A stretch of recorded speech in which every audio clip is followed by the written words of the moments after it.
በስመ ስላሴ በስመ አብ ወወልድ ወመንፈስ ቅዱስ አሐዱ አምላክ አሜን። ሰላም እግዚአብሔር ብስኩላትኩም ይኩን። ክቡራት ስድራ ቤት ኣነስ ኣድጊ ዓብዪ ሓዲረ እንታይ ማለት እዩ? ቀዳማይ ዝፈታተነኪ ዝነበረ ርኩስ መንፈስ ንዕኡ ክተባርዮ ዘለኹ ማለት እዩ። ኣብቲ ሂወትኪ ፈተና ዝኾኑኺ ርኩሳን መናፍስት ወይም ርኩስ መንፈስ ንዕኡኺ ተባርርዮ ተሳድድዮ ከም ዘለኺ ማለት እዩ። ብፀሎትኪ ወይም በቲ ዘለኪ ፅቡቕ ፀባያት ባህርያት በቲ ምፅዋትኪ በዚ መንፈሳዊ ኣፅዋራት ማለት እዩ። ወይ ከዓ ንኽተባርርዮ በርትዒ ኣጆኺ ፀሊ መንፈሳዊት ሰብ ኩኒ እውን ክኸውን ይኽእል ማለት እዩ። ብካልእ ነቲ ኣድጊ ምህራም ወይ ከዓ ምጉያይ ድሕር ዳኣ ኮይኑ ምብራር ማለት እዩ። ሓደ ካብ ድኽነት ወይም ካብ ባርነት ከቢድ ዝኾነ ናብራ ካብኡ ክተምልጥ ዘለኺ ማለት እዩ። ወይም ድኽነት ክተባርሪ ዘለኺ ግዊ ጎቦ ድኸውን ደይበሲ ናጎየኹ እየ ካብኡ ለወፅየስ ምስ ወፃኹ ህፃን ቆልዓስ ብገናይ ኣይፍለይ ዝህፃን ምስ ወፃኺ እዩ። ኣይተረዳእንን እቲ ጎቦ እንተኾይኑ ማለት ጎቦ እንዳጎየኻ ምውፃእ እንድሕር ዳኣ ኮይኑ ነቲ ዕንቅፋት ዝኾነካ ነገራት ፈተና ዝኾነካ ኣብ ሂወትካ ነገራት ንዕኡ ክትሰግርዮ ዘለኺ ተሓልፍዮ ዘለኺ ትወፅዮ ከም ዘለኺ ማለት እዩ። ናይ ሂወትኪ ፈተናታት ብካልእ እውን እንታይ ክኸውን ይኽእል ናብ ፀጋ ናብ ማዕርግ ምውሳኽ ፀጋ ምርካብ እውን ክኸውን ይኽእል ማለት እዩ። ብካልእ ስዋኤ ፀሎት ፆም ስግደት ይኣብየኪ ይነብር እሞ ሕጂ ግን ንዕኡ ተሓልፍዮ ከም ዘለኺ ፆም ምፃም ከም ዝጀመርኪ ወይም ከም ዝከኣልክዮ እቲ ፀሎት ምፅላይ እውን ከም ዝከኣልኪ እውን ክኸውን ይኽእል ማለት እዩ። እቲ ህፃን ቆልዓ ምርኣይ ከዓ ፅቡቅ እዩ። ምናልባት ህፃን ቆልዓ ምሳኺ ኣብ ጎንኺ ዝኸውን ከምኡ እውን ዘፀናንዐኪ እንድሕር ዳኣ ኮይኑ ቅዱስ ኣማኒኤል ከምኡ እውን መንፈስ ቅዱስ እዩ። ህፃን ቆልዓ ኮይኑ ዘፈራርሐኪ ዘጓየኪ እንድሕር ዳኣ ኮይኑ ወይም ትርኢቱ ከዓ ክፉእ እንድሕር ዳኣ ኮይኑ ሕማቕ እንድሕር ዳኣ ኮይኑ ከዓ ርኩስ መንፈስ እዩ ማለት እዩ። ኣነስ ኣብ ዓዲ ተለኹ ተመናት ክነክሱኒ ይምክሩ ነይሮም። እዚ ከዚ ከዓስ ኣብ ስደት ለይቲስ ይመፃኒ እሞ ደሞ ብዙሓት ኮይኖምስ ውርር ኣቢሎምንስ ካብኡ እቲ ሓደሲ ነኺሰኒ። ሓደ ናይ ዛር መናፍስቲ እዮም እቶም ኣትማን ማለት እዩ። ስለዚ ካብ ቀደም ኣትሒዞም ካብ ወለዶ ዝመፁ ናይ ዛር መናፍስቲ እዮም። ምሳኺ ከም ዝዓበዩ ምሳኺ ከም ዝነበሩ እዩ። ዋላ እውን ሕጂ ኣብ ስደት እንተኾንኪ ሕጂ እውን ካባኺ ከም ዘይተፈለዩ ምሳኺ ከም ዘለው እቲ ናይ ስደት ሂወትኪ መሪር ይገብርዎ ከም ዘለው እዩ። ብካልእ ከዓ ቀደም እትሰርሕዎ ዝነበርኩም ወይም እትሰርሕዮ ዝነበርኪ ሓጢኣት ሕጂ እውን ስለዘይገደፍክዮ ይከታተለካ ኣሎ እቲ ርኩስ መንፈስ ናይ ዛር ይኹን ካሊእ መንፈስ ይኹን ይከታተለካ ከም ዘሎ ምክንያቱ ከም ግብሪ ስለ ዝቆፅሮ እቲ ትሰርሕዮ ዘለካ ሓጢኣት ማለት እዩ። ተኸታቲልኪ ዝመፀ ወይም መንፈስ ኣሎ ርኩስ መንፈስ ማለት እዩ። ብካልእ ከዓ ናይ እርግማን መንፈስ እውን ክኸውን ይኽእል። እቲ ናይ እርግማን መንፈስ ይከታተለካ ከም ዘሎ ተኸቲልኪ ከም ዝመፀ ካብቲ ኣብቲ ዓድኺ ዝተረገምክዮ እርግማን ወይም ናይ እርግማን መንፈስ እንድሕር ዳኣ ሃልዩ ኣብ ልዕሊ ስድራ ቤትኩም ንሱ ተኸቲልኪ ይመፅእ ኣሎ። ስለዚ እቲ ሂወትኪ ክመሳቀል ይገብሮ ከም ዘሎ ከቢድ ናብራ ክትመርሒ ይገብረካ ከም ዘሎ እውን ክኸውን ይኽእል ማለት እዩ። ብካልእ ናይ መተት መንፈስ እውን ክኸውን ይኽእል። ተኸታቲልኪ ዝመፀ ርኩስ መንፈስ ኣሎ ብመተት መልክዕ ዝኣተወ ክኸውን ይኽእል። ናይ ተንኮል መንፈስ እውን ክኸውን ይኽእል። ምናልባት ተንኮለኛ ወይ ከዓ ተንኮል ተሓስቢ እንድሕር ዳኣ ኮንኪ ካብ ቆልዓ እንዳሃለኺ ወይም ካብ ዓድኺ ትሒዙ ዝመፀ ርኩስ መንፈስ ተንኮል ዘላማምደኪ ርኩስ መንፈስ ኣሎ እውን ክኸውን ይኽእል። ኣነስ ክዳውንቲ ቦርሳ ገዚአስ ይመስለኒ እሞ እታ ቆንጆ ቦርሳስ ጭንጭን ድምፂ ዘለዎ ገይረስ ኣነ ግን ደስ ኢለኒ እቲ ሰብ ግን ቆላሕ ቆላሕ ይብለኒ እንታይ ይኾን? እቲ ቦርሳ ምግዛእ ፅቡቅ እዩ። ሓደ ምናልባት ፅቡቅ ዝኾነ ወይም ሓደራ ምቕባል ወይም ናብ ሽሞት ምድያብ ሽሞት ምቕባል ከምኡ እውን ደስታ ክኸውን ይኽእል ሓጎስ ክኸውን ይኽእል ማለት እዩ። ወይም እትሰምዖ ብስራት ከም ዘሎ ክኸውን ይኽእል። ብካልእ ከዓ ቦርሳ ውሉድ እውን ክኸውን ይኽእል ማለት እዩ። እና እቲ ጭልጭል ተብልዮ ዘለኺ ምናልባት ሰብ ክርእየለይ ኢልኪ እንድሕር ዳኣ ኮንኪ እቲ ትረኽብዮ እግዚኣብሔር ኣምላኽ ዝሃበኪ ነገራት ውላድ ክኸውን ይኽእል ፀጋ ክኸውን ይኽእል እቲ ዘሐጉሰኪ ደስ ዘብለኪ ባህ ዘብለኪ ነገራት ዝረኸብክዮ ነገር ከምኡ እውን እቲ እግዚኣብሔር ኣምላኽ ዝሃበኪ ሽሞት እቲ እግዚኣብሔር ኣምላኽ ዝሃበኪ ሓደራ ነዚ ሰብ ክፈልጠለይ ትብሊ ከም ዝኾንኪ እዩ። ሓደ ከምኡ ክትብሊ ከም ዘይግባእ ኣብ ውሽጢ ዓይኒ ጸላኣይ ንኸይትኣትዊ ከምኡ ክትገብሪ ከም ዘይብልኪ ወይ ከዓ ክርአ ክትብሊ ከም ዘይብልኪ ክኸውን ይኽእል እቲ ሓደ ማለት እዩ። እቲ እግዚኣብሔር ኣምላኽ ዝሃበኪ ነገራትሲ ንዕኡ ክርአ እናበልኪ ወይም ከተመኩሕሉ ወይም ሸነን ክትብልሉ ከም ዘይብልኪ ብትሕትና ብፍቕሪ ክትሕዝዮ ከም ዘለኪ ክኸውን ይኽእል ማለት እዩ። ኣብ ማእገረይስ ፀጉሪ ይረኣየኒ እሞ ይላፅዮ ከይወዳእኽዎሲ ዓርከይ ይመፅእ ካብኡ ከይወዳእኽዎስ መፁ ይብል ኣብ ክሳደይ ከዓስ ፈፀጋ ይረኣየኒ። እቲ ፀጉሪ ምልፃይ ፅቡቅ ኣይኮነን። ፀጋኺ ኢኺ ትግፈፊ ዘለኺ ወይም ተጥፍእዮ ከም ዘለኺ ምናልባት ብዝሙት ድዩ ብዝተፈላለየ ብሓጢኣት እቲ እግዚኣብሔር ኣምላኽ ዝሃበኪ ፀጋ ንሱ ኢኺ ተርክስዮ ዘለኺ ወይም ተጥፍእዮ ከም ዘለኺ ፀጋ ኣምላኽ ይርሕቐኪ ከም ዘሎ ካባኺ ይትንስእ ወይም ይለዓል ከም ዘሎ እዩ። እቲ ፀጋ ይረኣየኒ ኣብ ክሳደይ ትብልዮ ዘለኺ ብዙሕ ፍታሕ ክህልዎ ይኽእል። እዚ እውን ሓደ ምናልባት ዝኾነ ሕማም ብሕማም ዝተመሰለ ብደዌ ዝተመሰለ ዝኾነ ነገር ከም ዘሎ ወይም ሕማም እዩ ማለት እዩ ወይም ደዌ እዩ እቲ ፈፀጋ። ስለዚ ኣብቲ ክሳድኪ ኩሉ ሻብ ቅባ ቅዱስ ክትልከይ እምነት ክትገብሪ ከምስታት ክትከላኸሊ ከም ዘለኪ ዝኾነ ሕብጠት ወይም ብዝኾነ ብቻ ዝመፅእ ሕማም ንኸይህሊ ቀዲምኺ ክትጥንቀቂ ከም ዘለኪ ክኸውን ይኽእል ማለት እዩ። ብኻሊእ እቲ ፈፀጋ ሓዘን እውን ክኸውን ይኽእል። ብተመሳሳሊ ጭንቀት ዝኾነ ዝተሓብአ ምናልባት እውን ንስሓ ዘይኣተኽሉ ነገር ከም ዘሎ ወይም ዝተሓብአ ሚስጢር ገመና ከም ዘሎ እዩ። ወይ ከዓ ጭንቀት እውን ክኸውን ይኽእል ማለት እዩ። ብሕልመይስ ጓለይ ተመሪቓ ከምቲ ጋውን ክዳን ተኸዲና ብዙሓት ሰባት ከዓስ እንዳዓጀብዋ ነይሮም።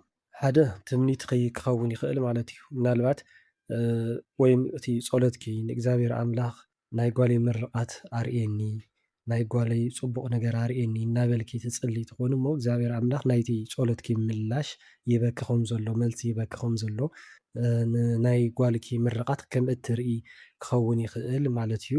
እቲ ትምኒትኪ ከም ዘሳኽዐልኪ እግዚኣብሔር ኣምላኽ ክኸውን ይኽእል ሓደ ብኻልእ እውን እታ ጓልኪ ናብ ምርቓት ከም እትበፅሕ ከም እትምረቕ ጸሎታ እግዚኣብሔር ኣምላኽ ከም ዝሰምዓ እቲ ድኻማ ናይቲ ድኻማ ዋጋ ከም ዝኸፍላ ናብ ምርቓት ከም እትበቅዕ ክኸውን እውን ይኽእል ማለት እዩ። ብኻልእ እፎይታ እዩ ወይም ዕረፍቲ እዩ። ኮይኑ ግን ፅባሕ ዓብዪ ዝኾነ ሓላፍነት ስለ ዝፅበያ ክትዳሎ ከም ዘለዋ እዩ ማለት እዩ። ብኻልእ መንፈሳዊ ምርቓት እዩ እግዚኣብሔር ኣምላኽ ይምርቓ ከም ዘሎ ስለምንታይሲ እቲ ግዳጅ ወይ ከዓ እቲ ሓላፍነታ ብግቡእ ስለ ዝተዋፀት ማለት እዩ። እቲ እግዚኣብሔር ኣምላኽ ዝህበና ዝሃበና ትእዛዛት ንሱ ከም ዝሓለፈቶ ከም ዘኽበረቶም ወይም ከም እተኽብሮም ተስፋ ከም ዘለዋ ገወዝ መንፈሳዊት ከም እትኸውን ናይ እግዚኣብሔር ኣምላኽ ትእዛዝ ከም እተኽብር እዩ። ስለዚ እግዚኣብሔር ኣምላኽ ከዓ ከም ዝምርቓ ኣክሊል ከም ዝህባ እቶም ዝዕጅብዋ ዘለዉ ከዓ ብዙሓት ሰባት ዝበልክዮም ቅዱሳን መላእክት ቅዱሳን ኣቦታትና ኣዴታትና እዮም ማለት እዩ። ኣብ ዝኾነ ድንኳን ናይ ክዳውንቲሲ እትንስእ ዝብኣየ ኢለ ነይሩ ጎልፎ ናይ ላዕሊ ፃዕዳ እዩስ ደስ በሃሊት እያ እንኪዚኣ ኢላስ ድዩ እታ ትሸውጥሲ ብክብሪ ድዩ ብክቡር ኢላትንሲ ከቢሩ ኢለስ ይኸይድ ካብኡስ ኣብ ኣፍ ደገ ሰብኣየስ ስልኪ የውግዕ ነይሩሲ እታ ክዳንስ ኣብ ኢደ ሒዘያ ነይረ እንታይ ይኸውን። እቲ ክዳን ምግዛእ ፅቡቕ እዩ። ክዳን ምግዛእሲ ፀጋ ምርካብ ማዓርግ ክብሪ ምናልባት እውን ሓሓሊፉ ውላድ እውን ክኸውን ይኽእል ብተመሳሳሊ ዝኾነ ዕድል እውን ክኸውን ይኽእል ማለት እዩ። እቲ ክዳን ምግዛእ ኮይኑ ግን ኣይገዛእኪዩን ስለዚ እቲ ዕድል እቲ ኩሉ ነገር ንኸየምልጠኪ ደጊምኪ መታን ክትረኽብዮ ጸሎት ክትገብሪ እግዚኣብሔር ኣምላኽ ክትምሕፀኒ ከም ዘለኪ ክኸውን ይኽእል ማለት እዩ። ምናልባት እቲ በዓል ገዛኺ ስልኪ የዋግዕ ነይሩ ትብልዮ ዘለኻ ጸሎት እዩ እቲ ስልኪ ማለት እዩ። ምናልባት ንሱ መንፈሳዊ ውላድ ድዩ ዘይብልኩም ኮይኑ ውላድ ንኽበኩም ወይስ እቲ ሓዳርኩም ንኽባርኸልኩም ጸሎት ይገብር ከም ዘሎ ወይም ከም ጸሎት ይገብር ከም ዝኾነ እቲ በዓል ገዛኺ ንስኺ ግን ብዙሕ ከም ዘይኮንኪ ክኸውን ይኽእል ማለት እዩ። ወይ ከዓ ንእግዚኣብሔር ኣምላኽሲ ግዜ ከም ዘይትህቢ እውን ክኸውን ይኽእል መንፈሳዊ መፍትሒ ከም ዘይትደሊ እውን ክኸውን ይኽእል ወይም ኣብኡ ብዙሕ ኣትኩረት ከም ዘይብልኪ ክኸውን ይኽእል ማለት እዩ። ምናልባት ብሓፈሻ እቲ ክዳን ምግዛእ ግን ከምቲ ዝበልክኺ ሓድሽ ዝኾነ ፀጋ ክብሪ ማዓርግ ዕድል ክንብል ከለና ብዙሕ ዓይነት ዕድል ኣሎ። ናይ ሓዳር ንባዕሉ ዕድል እዩ። ሃብቲ እንጀራ ዕድል እዩ። ብተመሳሳሊ ናይ ውልድ እውን ክኸውን ይኽእል ማለት እዩ። ኣብ ስደት እየ ዘለኹ ሓደ ዝፈትዎ ወዲ ኣሎ ካብኡሲ ሞይቱስ ናበኸኹ ካብኡስ ኣሳእሪሩሲ ካብኡስ ክትንስእ ኢሉ ኢለሲ ሰብ ክፅውዕ ከይደ ካብኡስ እቲ ዝረኸብክዎ ሰብስ ግን ብቋንቋን ብእምነትን ዝተፈላለየ እዩ ነይሩ ስኢነ ድማ ዝተመሊሰስ ካብ ናተገዓረሲ ካብኡስ ናተገዓረስ ካብቲ ዝነበሮ ገዛስ ናብቲ ካሊእ ገዛስ ረኺበዮ እዝስ እንታይ ይኸውን?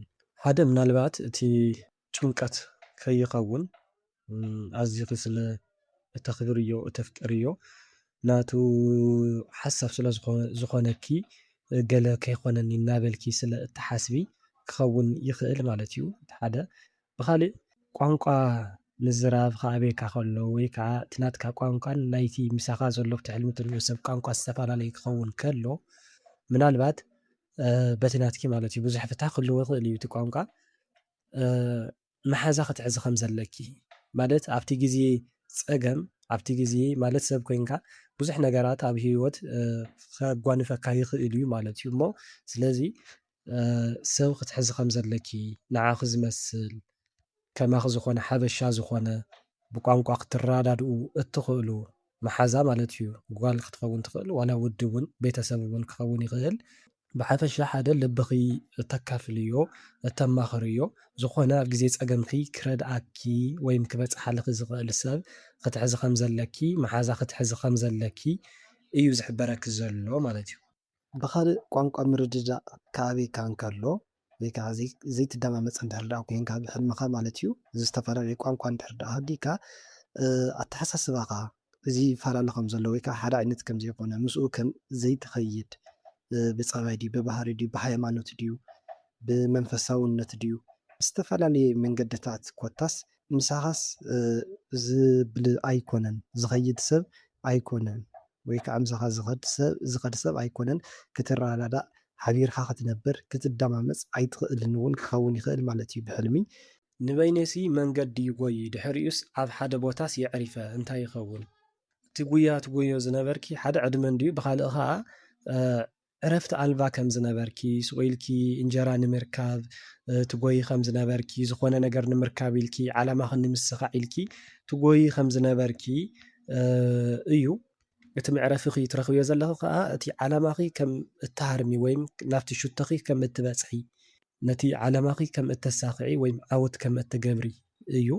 ስለዚ ፅቡቕ እዩ እንትን ምርካብ ማለት እዩ እቲ መዕረፊ ቦታኻ ምሓዝ ምናልባት ብመንፈሳውን ብስጋውን እዩ ዝፍታሕ ብመንፈሳዊ ማለት በቲ ጸሎት በቲ ጾም ኩሉ እናገበርክሲ መዕረፊኺ ከም ዝፈለጥኪ እዩ ናይ ቀጻሊ ሂወትኪ ቦታ ከም ዝሓዝኪ ማለት እዩ ናይ ነፍስኺ ቦታስ ከም ዘሟቻችኺ ወይም ከም ዘዳለውኪ ወይም ከም ዝፈለጥኪ እዩ ብኻልእ እውን ብስጋ ማለት እዩ እቲ ትለፍዕዮ ዝነበርኪ ልፍዓት ዝኾነ ሽቶ ጌርኪ ንዑ ንምስኻዕ ኢልኪ ትገብርዮ ዝነበርኪ ነገራት ናቱ መዕረፊ ረኺብክ ኣለኺ ምናልባት ሓዳር ድዩ ብእንጀራ ብስራሕ ድዩ ብዝተፈላለየ ማለት እዩ ኣብ ዕዳጋስ ምስ ሓወይ ኮይነስ ዝሽየጥ ሒዘ ይመስለኒ ኣንስትስ ብፍቕሪ ይሰምዓኒ ጽቡቓት ፍጡራት ከብትስ ይርኢ ይመስለኒ ምስ ኣቦይና ኣደይና ኸድናስ ኣቦይስ ካብቲኣስ ዓይኒ ማይ ኣምፅእልና ይብለኒ ካብ ካሊእ እየ ዘምፅኣልኩም ይብሎ ብተወሳኺ ካሊእ መዓልቲ ዝሓለምክዋ ድማ ናብ ዓይኒ ማይ ይኸይድ እሞ ርጉድ ዝበለ ጸሊም ተመን ምስ ረኣየንሲ ካብታ ዓይኒ ማይ ወፂኡስ ከይዱስ ብገደል ጸዲፉ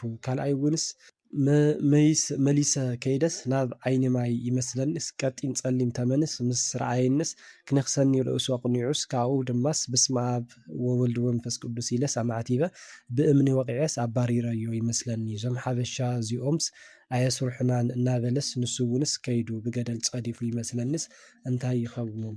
እቲ ህጡራት ከፍቲ ትርእየን ዘለኺ ሓደ ናትኪ ሂወት ናትኪ ናብራ ወይም ከዓ ናትኪ ብጥሪት ክየን ብሓፂሩ ማለት እዩ እትረኽብየን ሃፍቲ እትረኽብዮ ጥሪት ናብራ እዩ እተን ህጡራት ፅቡቓት ከፍቲ ትብልየን ዘለኺ ማለት እዩ ብኻልእ ካብቲ ዒላ ማይ እናቐዳሕኺ ተመን ዝፈታተነኪ ዘሎ ካብ ካሊእ ዒላ ከምፀልኩም ትብልዮ ዘለኺ ሓደ እቲ ዒላ ምቕዳሕ ሓዳር እዩ ስለዚ ሓዳር ንኸይትገብሪ ናይ ዛር መናፍስቲ ድዮም ወይስ ናይ መተት መንፈስ ድዩ ብሓፈሻ ሓዳር ንኸይትገብሪ ዝዓፀየኪ ርኩስ መንፈስ ከም ዘሎ እዩ ንሱ እዩ ዝፈታተነኪ ዘሎ ሓዳር እንድሕር ዳኣ ዘይብልኪ እንተኮይንኪ ማለት እዩ ሓዳር ንኸይትረኽቢ ዝገብረኪ ዘሎ ንሱ እዩ ብኻሊእ እቲ ማይ ትቐድሕዮ ዘለኺ ካብቲ ዒላ እንጀራ ሃብቲ ስራሕ እዩ።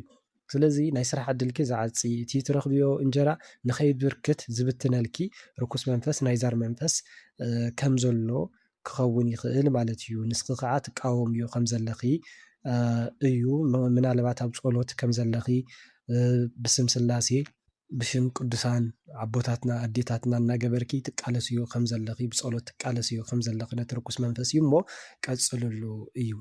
ኣነ ዝፈትዎ ፍቅረኛ ኣለኒ ግን ስደት ኢና ኩለና ግን ነቶም ስድርኡ ግንሲ ክዳን እንዳኸደናዮምሲ ኣጥዕይምልኩም እናበልናስ ሓዲርና ብተደጋጋሚ እዩ ሓሊመዮ። ሓደ እቶም ስድርኡ እቶም ስድራኹም ብሓፈሻ ነቲ ሓዳርኩም ነቲ ርክብኩም ከም ዝፈተውዎ ከም ዝተቐበልዎ እዩ።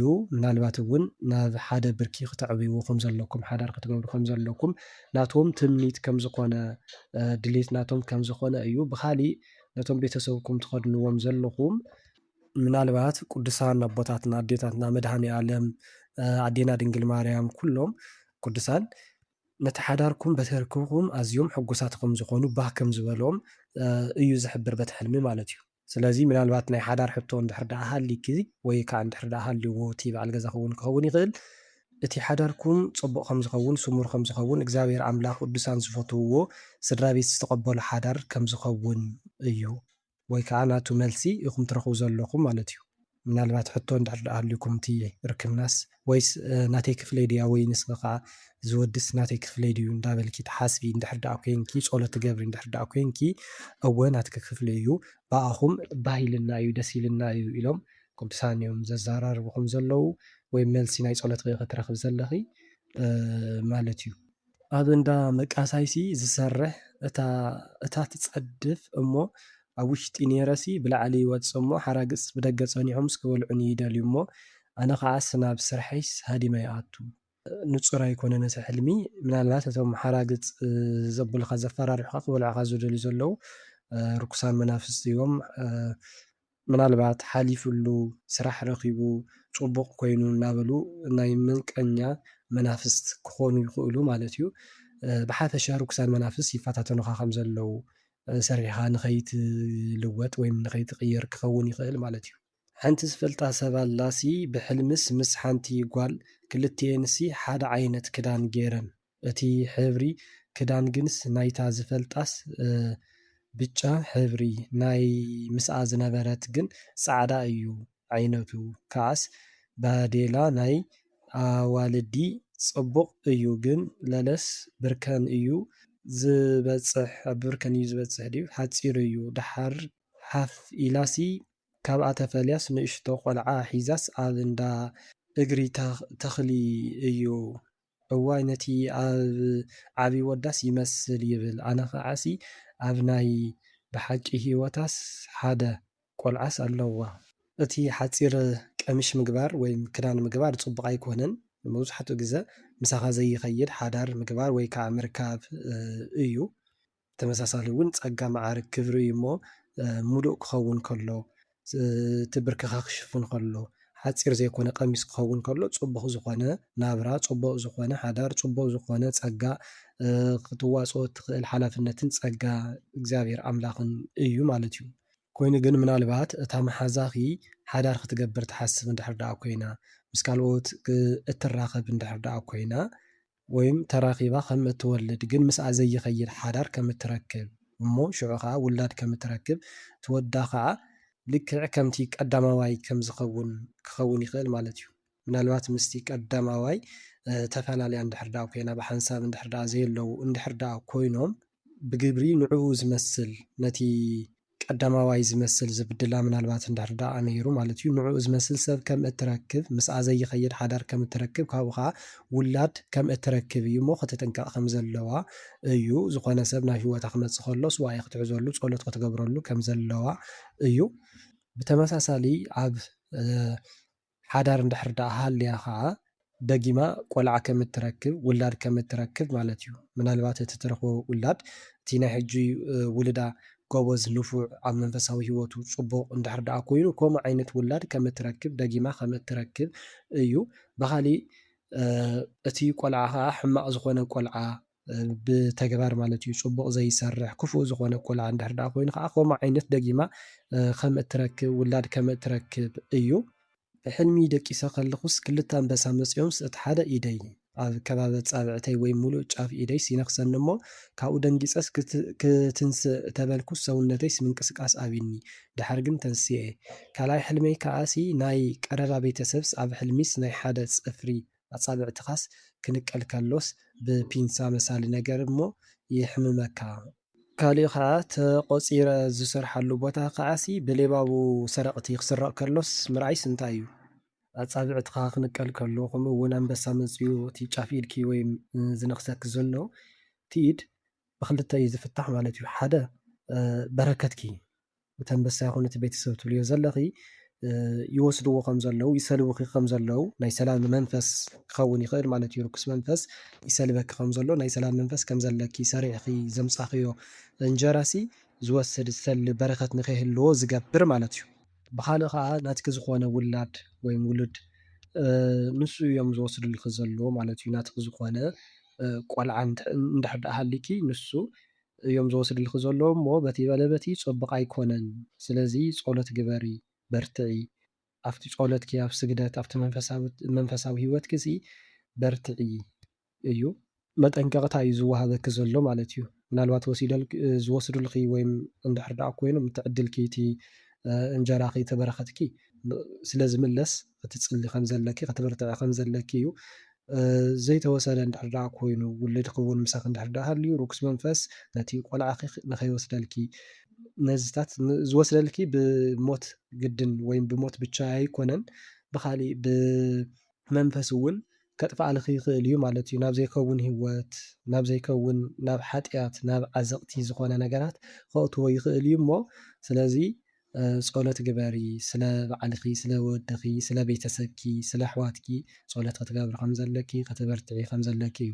እቲ ተቆፂርኪ ትሰርሐሉ ዘለኺ ቦታ ሌባው ሰረቕቲ ዝሰርቅዎ ዘለው ከዓ ምናልባት ሓደ ናይ መፃኢ እውን ክኸውን ይኽእል የርእየኪ ከም ዘሎ እግዚኣብሔር ኣምላኽ ማለት እዩ። እቲ ሓለዋ ንክጠናኸር ይጥቁመኪ ከም ዘሎ ሌባው ንክዘርፍዎ ከም ዝኽእሉ ክኸውን ይኽእል ማለት እዩ። ብካሊእ ከዓ ኣብቲ ስራሕ ቦታኹ እውን ናይ ሰላም መንፈስ ከም ዘሎ እቲ ትሰርሕዎ ዘለኹም ስራሕቲ ንዕኡ ዝሰልብ ዝኾነ ዝተገበረ መተት ወዲ መተት ከም ዘሎ ክኸውን እውን ይኽእል ማለት እዩ።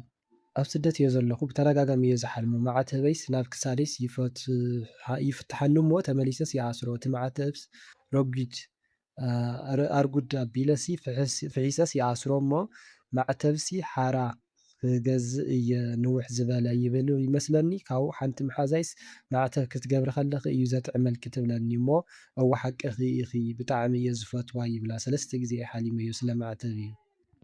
እቲ ማዕተብኪ ዝብጠሰልኪ ዘሎ ሃይማኖትኪ ከክሕደኪ ብእንጀራ ድዩ ብዝተፈላለየ መልክዕ ብስጋዊ ነገራት ፈቲኑ ሃይማኖትኪ ንከክሕደኪ ንእግዚኣብሔር ኣምላኽ ንክትፃረፊ ንድንግል ማርያም ንክትክሕዲ ዝገብር ናይ መስቀል ሓይሊ ንክትክሕዲ ዝገብር ርኩስ መንፈስ ከም ዘሎ እዩ ወይም ይፈታተነኪ ከም ዘሎ እዩ ሓደ እዚ እዩ። ብካሊእ እቲ ማዕተብ ኣሚንኪ ሓዳርኪ ቃል ኪዳንኪ እዩ ከፍርሰልኪ ዝፅዕር ዘሎ ርኩስ መንፈስ ማለት እዩ።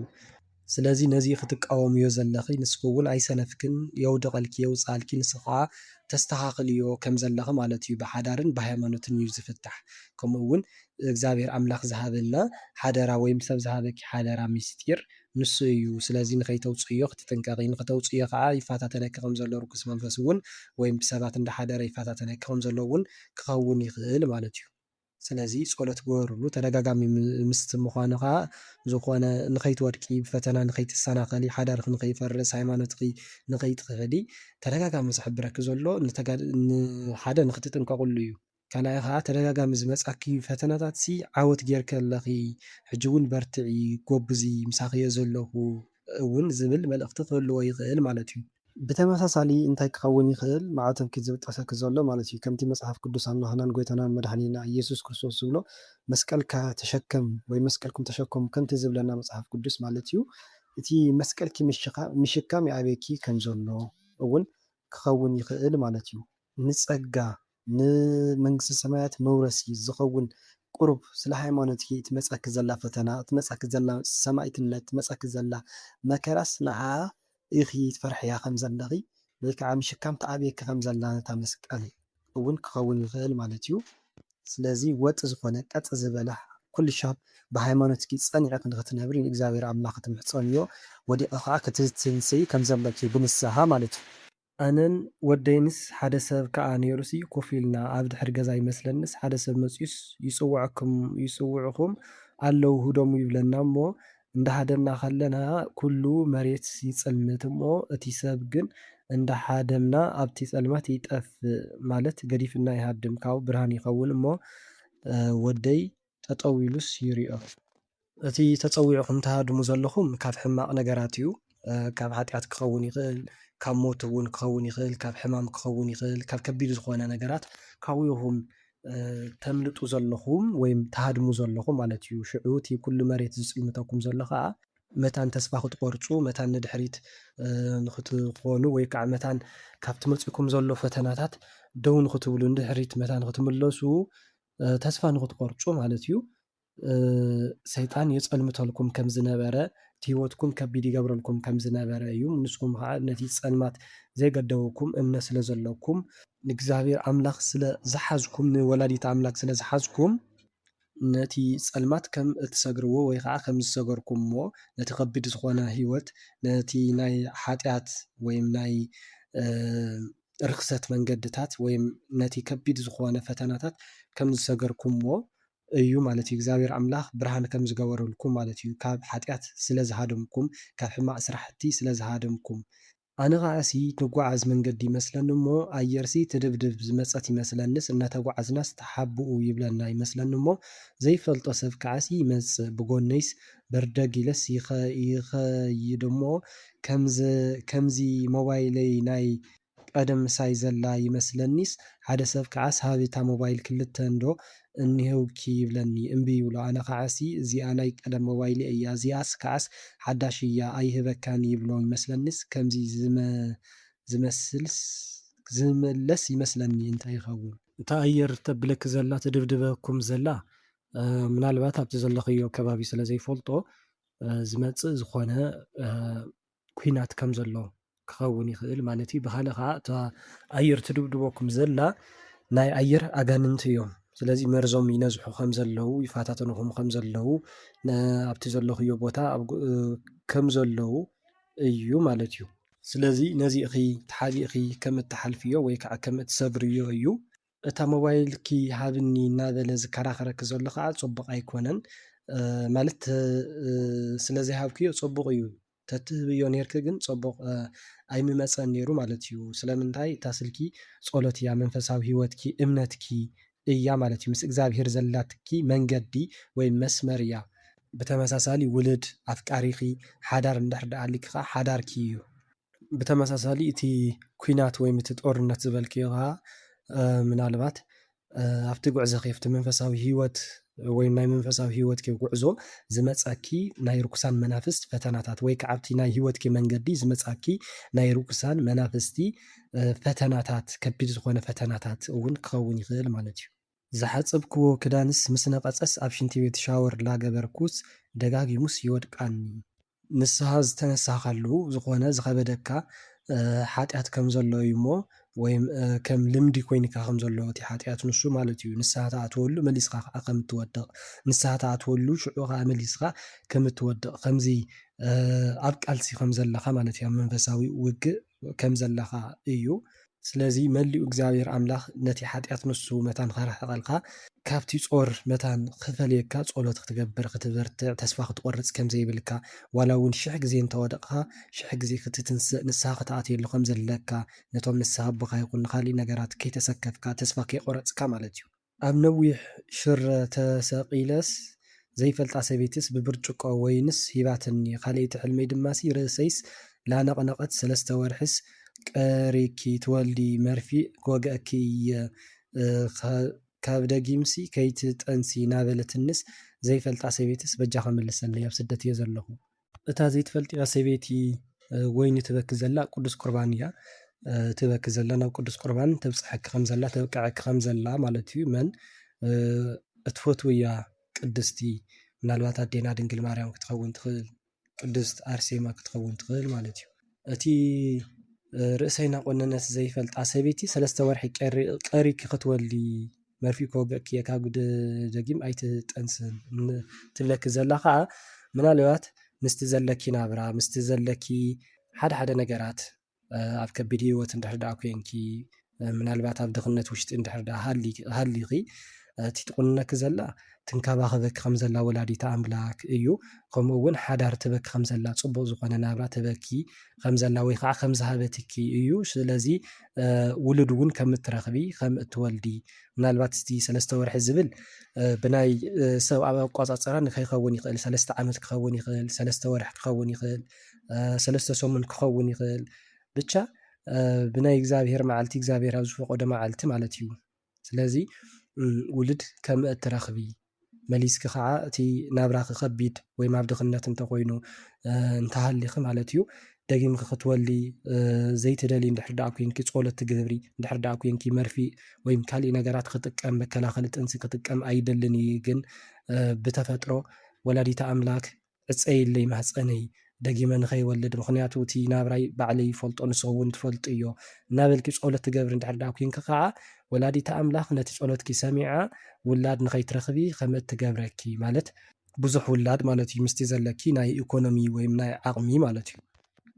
ኣብ ቀትሪ እውን ሲ እናሕመመኒ እዩ ግን ደሓን እየ ኢለስ ተስፋ ይገብር ነይረ ብሕልሚ ከዓሲ ገዲድኒ ብጣዕሚ እናተሳቐቕኩስ እናበኸኹን ይሓድር ብተደጋጋሚስ እናሓለምኩ ወይ ምቲ ሕማም ክልተ ዓይነት ሕማም እዩ ዘሎ ስጋዊ ሕማም ኣሎ መንፈሳዊ ሕማም ኣሎ ማለት እዩ። ስለዚ ናይ ነፍሲ ሕማም ኣሎ እዚ ማለት ብሓጢኣት ምጭምላቕ ኣብ ሓጢኣት ምእታው ንስሓ ዘይ ምእታው ማለት እዩ። ስለዚ ንስሓ ዘይኣተ ኩሉ ዋላ እውን ብስጋኺ ደሓን እንተኾንኪ ግን ብሕልምኺ ሓሚም ክትርኢ ዘለኺ ንስሓ ዘይኣተ ኩሉ ወይ ከዓ ንስሓ ዘይኣተኺ እንድሕር ደኣ ኮንኪ ንስሓ ክትኣቲ ከም ዘለኪ ደሓን ከም ዘይኮንኪ ንእግዚኣብሔር ኣምላኽ በቲ ዝገበርክዮ ሓጢኣት ተጣዒስኪ እንዳብኸኺ ይቕረበለኒ ክትብሊ ከም ዘለኪ ክኸውን ይኽእል እቲ ሓደ ማለት እዩ። ካልኣይ ከዓ ናይ ስጋዊ ሕማም እዩ። እዚ ማለት ርኩስ መንፈስ ዲያብሎስ ስለ እተመስግኒ ብኣ ተናዲዱ ወይ ከዓ ተበሳጭዩ ክሕመኪ ከም ዝሓሰበ ክሕመኪ ከም ዝደሊ እዩ። ወይ ከዓ ናይ እግዚኣብሄር ምሕረት እዩ እግዚኣብሄር እዩ ዘርእየኪ ዘሎ ማለት እዩ። እቲ ተሓሲብልኪ ዝነበረ ከምዚ ዝበለ ከምቲ ኣብቲ ሕልሚ ክትርእዮ ዘለኺ ከቢድ ዝኾነ ቃንዛ ከቢድ ዝኾነ ስቃይ እዩ ነይሩ ኮይኑ ግን ጸሎት ስለ ዝገበርኪ ድዩ እግዚኣብሄር ኣምላኽ ምሳኺ ስለ ዝኾነ ድዩ ቅንዕቲ ስለ ዝኾንኪ ድኺ እቲ ስቃይኪ እቲ ችግርኪ ንሱ ወይ እቲ ሕማምኪ ማለት እዩ ንሱ ሲ ከም ዝቐነሰልኪ ደሓን ከም ዝገበረልኪ ክኸውን ይኽእል ማለት እዩ። ኣብ ገዛና ሲ ንእሽተይ ቲቪ ዝነበረት ኣብ ገዛና ዝነበረት ብኣዝያስ ዓባይ ቲቪስ ኣምፂስ ይቕይራ እንታይ ይኸውን ብሕልሚ ሲ ኣብ ቤተክርስትያን ጹሩማይ ዝመልአ ገንዳስ ቀሺ ብመስቀል ባሪኾምዎስ ሓደ ቆልዓስ ብጆክ ቀዲሑስ ይበኒ ተቐቢለዮ ኣነ ከዓሲ ነፀላ ተኸዲነ ፀጉረይ ፃዕዳ ሻሽ ተሸፊነ ገፀይ ፀርዩ ፅቡቅ ኮይኑስ ኣብ ክሳዲ ክልተ ሃብል ወርቂ ናይ ልቢ ቅርፂ ዘለዎስ ኣሲረ እንታይ እዩ ብመስቀል ባሪኾሞ ትብልዮ ዘለኺ ፀበል እዩ ፀበል ኢኺ ትረኽቢ ዘለኺ ምሕረት ትረኽቢ ከም ዘለኺ ናብ ፅቡቅ መንገዲ ፅቡቅ ከም ዝኾነ እዩ መንፈሳዊት እቲ ነፀላ ምክዳን እውን መንፈሳዊት ኮንኪ ከም ዘለኺ እዩ ወይም ብመንፈሳዊ መንገዲ ትመላለሲ ከም ዘለኺ ስለዚ እቲ ትገብርዮ ዘለኹ መንፈሳዊ ህይወት ቀፅልሉ እዩ ማለት እዩ። ክልተ ሃብል ወርቂ ናይ ልቢ ቅርፂ ዘለዎ ኣሲረ ትብልዮ ዘለኺ ከዓ ክልተ ፀጋታት ክኸውን ይኽእል ማለት እዩ። ምናልባት ሓደ ሓዳር ከም እትገብሪ እሞ ሽዑ ከዓ ናይ ሓዳር ፀጋ ከም ዘለኪ ሓዳር ጌርኪ ውሉድ ከም እትረኽቢ ፅቡቅ ዝኾነ መንፈሳዊ ዝኾነ ሓዳር ከም እትመርሒ መሊስኪ ከዓ ምስ ዓበኺ ማለት እዩ ወይ ከዓ ምስ ኣረግኪ ናይ ምንኩስና ፀጋ እውን ከም እትረኽቢ ክኸውን ይኽእል ከም እትምንኩሲ ክኸውን ይኽእል ማለት እዩ እሞ ምናልባት ትምኒትኪ ወይ ፀሎትኪ እዚ እንድሕር ደኣ ኮይኑ ከዓ እግዚኣብሔር ኣምላኽ ከም ዘሳክዐልኪ እዩ ሓደ እዚ እዩ። ካልኣይ እቲ ክልተ ሃብል ወርቂ ኣሲርኪ ዘለኺ ከዓ ክልተ ውላድ ከም ዘለኪ ወይም ውሉድ ከም እትረኽቢ እውን ክኸውን ይኽእል ማለት እዩ። ኣነ ከዓስ ኣደዋይስ ኣስናና ሰዲዳ ካሊእ ሓዱሽ ስንስ እናጠበቐት ሓሊመላ እንታይ ይኾን ተገዲስካ መልሰለይ። እተን ኣዴኺ ወይ ከዓ ኣዴኻ ምናልባት ቀደም ዝሰርሕኦ ዝነበራ ሓጢኣት ወይ ከዓ ቂም በቐል ዝነበረ ንዑ እየን ዘወግድኦ ዘለዋ እሞ ሓድሽ ህይወት ከም ዘለወን መንፈሳዊት ከም ዝኾና ናብ ቅዱስ ቁርባን ከም ዝበቕዓ እዩ ወይ ከዓ ዝፍጽሞ ዝነበረ ባእዲ ዝኾነ ኣምልኾ እንድሕር ዳ ሃልዩ ናይ ዛር ኣምልኾት እንድሕር ዳ ሃልዩ ንዕኡ ከም ዘወግድኦ እሞ ሓድሽ ዝኾነ መንፈሳዊ ዝኾነ ጽቡቕ ዝኾነ ነቲ ረሲሑ ኣሪጉ ዝነበረ ስነን ንዕኡ ሰዲደን ወይም እቲ እምነት ንዕኡ ሰዲደን ነቲ ሕማቕ ዝነበረ ሓጢኣት ረሳሕ ዝነበረ ተሸኪሞንኦ ዝነበረ ሓጢኣት ንዕኡ ኣወጊደን ወይም ቂም በቀል ንዕኡ ኣወጊደን ጽቡቕ ዝኾነ መንፈሳዊ ዝኾነ ዳግማይ ከም ዝውለዳ ብምንታይ እየን ዝውለዳ? ብመንፈስ ማለት እዩ። መንፈሳዊት ሰብ ከም ዝኾና ክኸውን ይኽእል ማለት እዩ። ኣነ ብሕልመይስ ሓንቲ ቤተሰበይስ ፀጉረይ እንቋቁሖ ትቐብአኒ እሞ ኣነ ግንሲ ኡፍ ገለ ኢለስ ክዕፀቦ ላጎይኹስ ይኸድ ንሳ እውንስ ደድሕረይ ትመጽእ ንኸይዕፀቦ እሞ ኣነ እውንስ ኢደይ ብቻ ተሓፂበስ ይገድፎ ይመስለኒ። ኣብ ስደት እየ ዘለኹ እቲ ሕልሚ ግን ኣብ ዓዲ ኣብ ገዛና እዩ ዝመስለኒ። እቲ ሕልሚ ብክልተ እዩ ዝፍታሕ ማለት እዩ። ከከም እቲ ዘለክን ርክብ ከከም ብሓፈሻ ክትምርምርዮ እዩ ዝግባእ ማለት እዩ። እቲ ሓደ እንታይ እዩ ብፅቡቅ እዩ ዝፍታሕ። እዚ ማለት በታ ቤተሰብኪ ዝተመሰለት ወላዲተ ኣምላክ እያ። ምናልባት ዘድልየኪ ዝነበረ ነገራት ምናልባት መድሓኒት ድዩ ፈውሲ ድዩ ነቲ ሕቶ ክመልሲ ድዩ ምናልባት ኣብ ሓዳር ዝተደረኸ ነገራት ድዩ ወይ ከዓ ኣብ ፀጋ ዝተደረኸ ነገራት ተሓትዮ ዝነበርኪ መልሲ ብዝተፈላለየ መልክዕ ትህበኪ ከም ዘላ መልሲ ትምልሰልኪ ከም ዘላ ወይ ከዓ ዝኾነ ሕማማት እንድሕር ዳ ሃልይኪ ብፍላይ ምስ ርእሲ ዝተተሓሓዘ ናይ ርእሲ ሕማም መርዘን ወይም ካልእ ዓይነት ሕማማት እንድሕር ዳ ሃልይኪ ከዓ ናቱ መፍትሒ እያ ትህበኪ ዘላ። ንስኺ ግን በቲ ናታ ትብለኪ መምርሒ ከም ዘይትኸዲ ዘለኺ ክኸውን ይኽእል ማለት እዩ። ወይ ከዓ እቲ ወላዲተ ኣምላክ ትህበኪ ዘላ መምርሒ ድዩ ተዛርበኪ ዘላ ነገራት ድዩ ክተስተውዕልዮ ከም ዘይከኣልኪ ክኸውን ይኽእል። ብኻልኣይ ግን ብሕማቕ እዩ ዝፍታሕ ማለት እዩ። ምናልባት እታ ቤተሰብ ትብልያ ዘለኺ ናትኪ ፅቡቕ ነገር ከም ዘይትደሊ ብሓዳር ድዩ ብፀጋ ድዩ ብዕድል ድዩ ክትወስደልኪ ክትፈታተነኪ ከም ዝኾነት ክኸውን ይኽእል ማለት እዩ። እሞ እዚ ናትኪ እጃም እዩ ዝኸውን ክትምርምርዮ ከም ዘለኪ ነቲ ሕልምኺ ማለት እዩ። እና እቲ ምስቲ ዘለኪ ሂወት ተደሪኹ እዩ ዝፍታሕ ማለት እዩ። እዚ ዝኽብለክስ ኣይክእልን እየ። ኣነ እውንስ ብገሃዲ ከዓስ ይምነዮ እየ። ግን ብተደጋጋሚስ ማናቱ ቆልዑስ ከይሓመምኩስ ናወለድኩ ይሓድር ብጣዕሚ ደስ ይብለኒ። እዚስ እንታይ ይኸውን? እዚ ናይቲ ትምኒትኪ ከም ዘሳኽዐልኪ እግዚኣብሔር ኣምላኽ ወላዲተ ኣምላኽ ከም እተሳኽዐልኪ እዩ። ወይ ከዓ ጸሎትኪ ወላዲተ ኣምላኽ እግዚኣብሔር ኣምላኽ ከም ዝሰምዓኪ እዩ። ስለዚ ማናቱ ቆልዑት ከም እትረኽቢ ከም እትወልዲ ክኸውን ይኽእል ማለት እዩ። ዓመታዊ በዓል ነይሩሲ ኣብኡ ሓዲርናስ ንጉሆ ምስ ኮነ ገጽናስ ብጣዕሚ ረሲሑ ግን ከዓስ ንሓፁ ናብቲ ምግቢ ዝብላዕ ግንስ ኣይከድናን ንኺድ ጥራይ ንበሃሃል። ረሲሑ ዝነበረ እቲ ዘይተረኣየኩም ዝነበረ ካብ ገጽኩም ተሰዊሩ ዝነበረ ከምኡ እውን ዘይስተውዓልኩሞ ሓጢኣት ዝነበረ ወይም ዝረሳዕኹሞ ሓጢኣት ናብ ቤተክርስትያን ክትኸድ ከለኻ ናብ ገዳማት ክትኸይድ ከለኻ ቤተክርስትያን ክትሓድር ከለኻ ብእግርኻ ነዊሕ ጉዕዞ ናብ ቤተክርስትያን ክትገብር ከለኻ ወይ ከዓ ናይ ገዳማት ዓቐብ ቁልቁለት ክትወርድ ክትድይብ ከለኻ እዚ በዚ ዝረሳዕኻዮ ሓጢኣት ከም ዝድምሰስ እና ናትኩም ሓጢኣት እውን ናብ ቤተክርስትያን ክትሓድሩ ከለኹም ከምኡ እውን ብእግርኩም ናብ ገዳማት ጉዕዞ ክትገብሩ ከለኹም ዘይፈለጥኩሞ ዝረሳዕኹሞ ንዓኹም ዝተሰወረኩም ኣብ ቅድሚ እግዚኣብሔር ግን ዝተገለጸ ሓጢኣት ንሱ ይጠፍኣልኩም ከም ዘሎ ከም ዝጠፍኣልኩም እዩ ማለት እዩ። ካልእ ምናልባት ንስሓ ክትኣትወሉ ዘለካ ዝኾነ ሓጢኣት ከም ዘሎ እውን የመልክት ማለት እዩ። ምናልባት እውን ኣብ ቤተክርስትያን ኮንካ ዝሰራሕካዮ ሓጢኣት ክህልው ይኽእል ማለት እዩ። ንኣብነት ሽም ሰብ ምልዓል ብሕማቕ ምልዓል ወይ ከዓ ከምዚ ሓሜት ክኸውን ይኽእል ሓሶት ቀልዲ ዋዛ ፈዛዛ ከምዚ ምግባር ኣብ ቤተክርስትያን ክትሓድር ከለኻ ከምዚ ምስ ግሩፕ ኮንካ ወይ ከዓ ምስ ብዙሓት ኣዕርክትኻ ኮንካ ክንደኣፍ መንፈሳዊ ዝኾነ ዕላል ትገብር ወይ ከዓ ብተመስጦ ጸሎት ትገብር ወይ እውን ትምህርቲ ትከታተል ወይም ክንደኣፍ ናይቲ ማህሌት ክኸውን ይኽእል ናይ ቅዳሴ ብስነ ስርዓት ክንደኣፍ ትከታተል ኣብኡ ኮንካ ትሓሚ ኣብኡ ኮንካ ትቕልድ ኣብኡ ኮንካ ካልእ ዕላላት ትገብር እንድሕር ዳ ኮንካ እዚ ዓርሱ ዝኸኣለ ሓጢኣት ስለ ዝኾነ ንስሓ ክትኣትወሉ ዘለካ ቤተክርስትያን ዝፈፀምካዮም ከምዚ ዝበሉ ሓጢኣት ኣሎ እሞ ንስሓ እተወሉ እውን ክኸውን ይኽእል ማለት እዩ። ኣነ ኣብ ስደት እየ ዝነብር ብተደጋጋሚ እየ ዝሓልሞ በዓል ገዛይስ ካብ ዓለም ተፈልዩ እዩ ግን ብተደጋጋሚ ሕልመይስ እናረኣኽዎ እየ ዝሓድር ሓደ ሓደ ግዜ እውን ስጋዊ ርክብ ንፍፅም ይመስለኒ እዚስ እንታይ እዩ?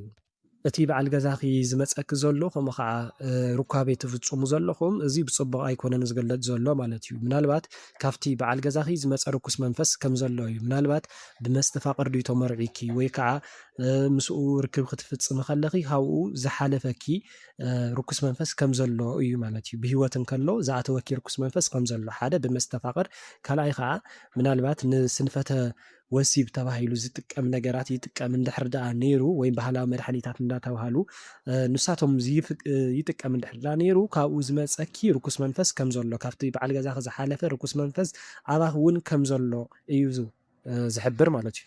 ስለዚ ነዚ ከዓ ትስዕሩሉ መንገዲ ወይም ጸሎት ብምግባር እዩ፣ ፅሒፍኪ ስሙ ክርስትኖ ፅሒፍኪ ብምስጋድ እዩ፣ ካብኡ ዝመፅኻኒ መንፈስ እንዳበልኪ ናይ ዝሙት መንፈስ ከምኡ እውን ናይ መስተፋቅር እንተኮይኑ እውን መስተፋቅር መንፈስ እንዳበልኪ ክትቅጥቅጥዮ ከም ዘለኪ ብመቁፀሪ እንዳተጠቀምኪ ማለት እዩ። በስታት ክትስዕርዮ ከም ትኽእሊ ካብቲ ርኩስ መንፈስ ከም እትገላገሊ ከምኡ ከዓ ፀበል ክትጥመቂ ከም ዘለኪ እዩ።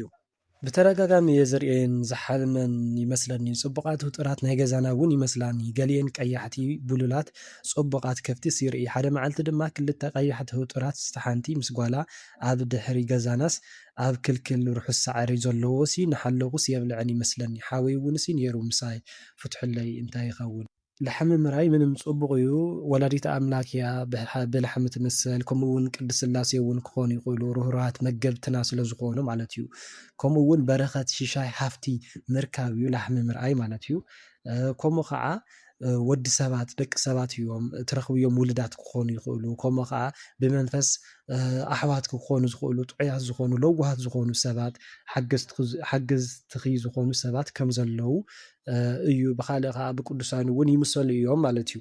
ቅዱሳን ኣብ ዙርያኺ ከም ዝኾኑ ኣብ ገዛኺ ኣብ ቤተሰብኪ ኣብ ስድራ ቤትኪ ኣባኺ እውን ረቢቦም ወይም ረቢሖም ከም ዘለው ክኸውን ይኽእል ማለት እዩ።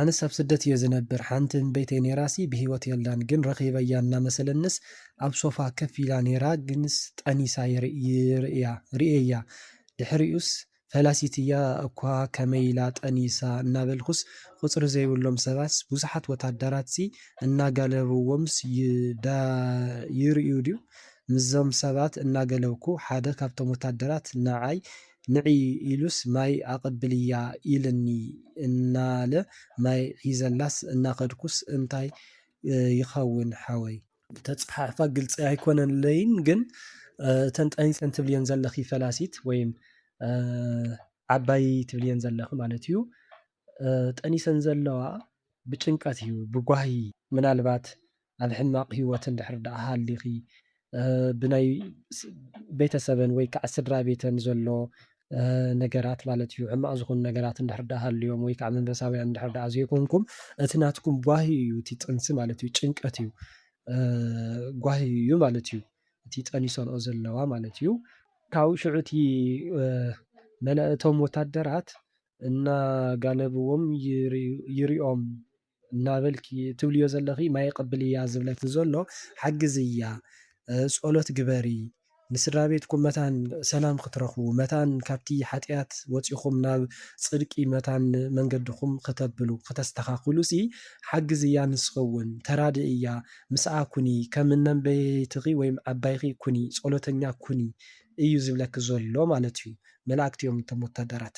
ብኻልእ እውን እንታይ ክኸውን ይኽእል ምናልባት እተን ዓባይኪ ኣብ ሕማቕ ቦታ ከም ዘለዋ ተቸጊረን ተፀጊመን ከምኡ እውን ፅቡቕ ከም ዘየለዋ ተጨኒቐን ከም ዘለዋ ዓቕለን ፀቢብዎን ከም ዘሎ ማለት እዩ። ማለት እቲ ቦታአንሲ ኣብ ፅቡቕ ከም ዘየለዋ ኣብ ገነት ከም ዘየለዋ ክኸውን ይኽእል ማለት እዩ። ስለዚ እቲ ማይ ዝህበኪ ዘሎ ሃብየን ዝብለኪ ዘሎ ከዓ ሓግዝየን ብስመ እናገበርክሲ ንነዳያን መፅውቲ ነዳያን ኣብልዒ ነዳያን ኣስቲ ብሽመን እናገበርኪ ዝኽሪ ግበርለን ብሽመን እናገበርኪ ኣብ ቅዳሴ ሽመን ንክፅዋዕ ግበሪ ብሽመን ጌርኪ ጸሎት ግበሪ ኣብ ጸሎትኪ ኩሉ ሻዕ ኣይትረስዕየን ዘክርየን ከምኡ እውን ዝከኣለኩም እንድሕር ደኣ ኮይኑሲ ፍትሓት ወይ ከዓ እቲ ተስካር ግበርለን ተስካር ኣውፅእለን ክኸውን ይኽእል።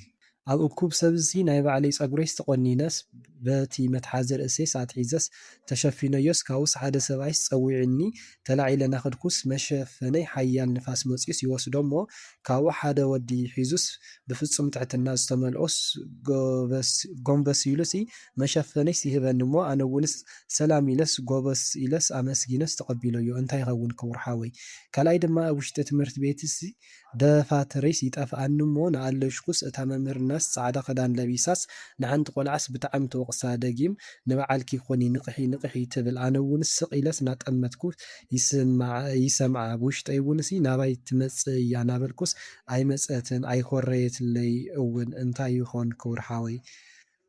እታ መምህር እቲ ደፍተርኪ ዝፀፈኪ ዘሎ ፅቡቅ ኣይኮነን። ትምህርቲ ቤት ከድካ ደፍተርካ ክጠፈካ ከሎ ኣብ መንፈሳዊ ሂወትካ እቲ ፈተና ትወፀሉ መንገዲ ይጠፈካ ከም ዘሎ ከምኡ እውን ኣብ ሂወትካ ዝመፀካ ፈተናታት ስጋዊ ፈተና ይኹን መንፈሳዊ ፈተናታት ንዕኡ ትዋፅኦ ከም ዘይከኣልካ ትመሃርዮ ትምህርትታት መንፈሳዊ ትምህርትታት እቲ ትቀስምዮ ትምህርትታት ኣብ ልቦናኺ ከም ዘይሰርፅ ወይም ከዓ ኣብ ልቦናኺ ከም ዘይፀንሕ ቀልጢፉ ከም ዝጠፍእ ምናልባት ብርኩስ መንፈስ ንኸይሰርሕ ናብ ተግባር ንኸይተውዕልዮ ካብ ውሽጢኺ ወይም ከም ዘረስዓኪ እዩ።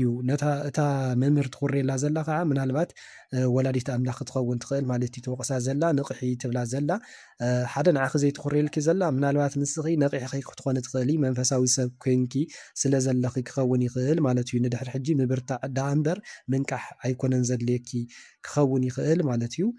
እቲ መሸፈን ጠፊኪ ወይም ንፋስ ዝወስደልክ ዘሎ ከዓ ርኩስ መንፈስ እዩ። እቲ ንፋስ ወይም ፈተናታት እቲ መንፈሳዊ ሂወትኪ ክትስእንዮ ዘለኺ ማለት እዩ። ወይ ከዓ ውድቀት ይገጥመኪ ከም ዘሎ ናይ መንፈሳዊ ሂወትኪ እሞ ሽዑ እትፈትውዮ መልኣኽ ወይ ከዓ በቶም ትፈትውዮም ሓዙትኪ ምስጢር ክተካፍልዮም ሰባት እንድሕር ዳኣ ሃልዮም ብኦም ገይሩ እግዚኣብሔር ኣምላኽ ይምልሰልኪ ከም ዘሎ ክኸውን ይኽእል ማለት እዩ። ብኦም ሓዲሩ ብኦም ምኽሪ ይምልሰልኪ ከም ዘሎ እቲ መንፈሳዊ ሂወትኪ እዩ ዝጠፍአኪ ዘሎ ወይ ከዓ ሓላዊ መልኣክ እዩ ዝምልሰልኪ ዘሎ ማለት እዩ። ስለዝበኸኺ ንስሓ ስለዝኣተኺ ስለዝተጣዓስኪ መንፈሳዊ ሂወትኪ ወይ ከዓ ከይፈለጥኪ ብናይ ሰይጣን ፈተና ስለዝተሰናኸልኪ ወይ ከዓ ስለዝወደቅኪ ወይ ከዓ ንኸይትወድቂ ከዓ ፀሎት ክትገብር ከም ዘለኪ እውን ክኸውን ይኽእል ማለት እዩ። ብካልእ ሓዳር እዩ ምናልባት ሓዳር ንኸይትገብሪ ዝፈታተነኪ ዝነበረ ርኩስ መንፈስ መንፈሳዊ ዝኾነ ፅቡቅ ዝኾነ ሓዳር ንኸይትረኽቢ ዝፍትነኪ ዝነበረ ርኩስ መንፈስ ከም ዘሎ እዩ ወይም ከም ዝነበረ እዩ። ኮይኑ ግን ዝሕልወኪ መልኣኽ ነቲ ፀገምኪ ይፈትሓልኪ ከም ዘሎ ሓዳር ከም እትገብሪ ክኸውን እውን ይኽእል። ምናልባት እቲ ጎንበስ ኢልኪ ትቕበልዮ ዘለኺ ከዓ ብትሕትና ዝተመልኦ ትሑት ዝኾነ ሰብ ከም እትረኽቢ ከም ዘጋጥመኪ እውን ክኸውን ይኽእል ብሓዳር ነገር ማለት እዩ። ኣነስ ኣብ ስደት እየ ዘለኹ ግን ብተደጋጋሚስ ናብ ሓደ ገዛ ይኸይድ እዚ ገዛ ከዓስ ይፈልጦ እየ እንታይ ማለት እዩ።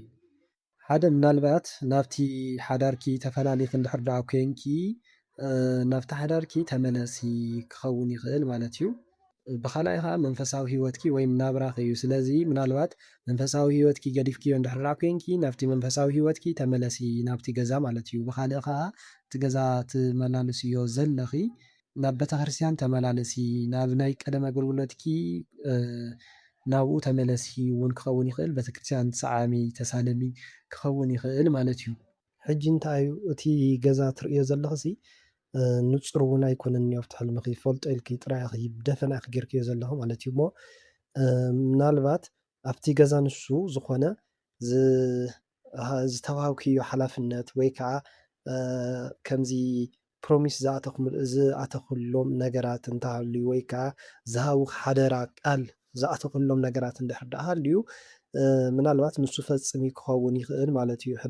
ሕድርኪ ጠልዩ ምፈልኺ እውን ክኸውን ይኽእል ማለት እዩ። ብኻልእ ከዓ ከምዚ ብሕማቕ ዝግለፅ ወይም ብሕማቕ ዓይነት ዝርአ እንድሕር ዳኣ ኮይኑ እቲ ገዛ ወይ ከዓ ነቶም ሰብ ዋና ብሕማቕ ነገር ወይም በዲሎም ከይድዮም ነይሮም ቅድሚ ሕጂ ወይም ብዝተፈላለዩ ነገራት ኣቐይሞምኪ እንድሕር ዳኣ ነይሮም ሓደ ይቕረበልሎም ክኸውን ይኽእል ማለት እዩ። ቂም ቅሬታት ከምዚ ነገራት ኣየድልን እዩ። ስለዚ ሰላም ኣውርዲ ምስቶም ገዛ እውን ክኸውን ይኽእል።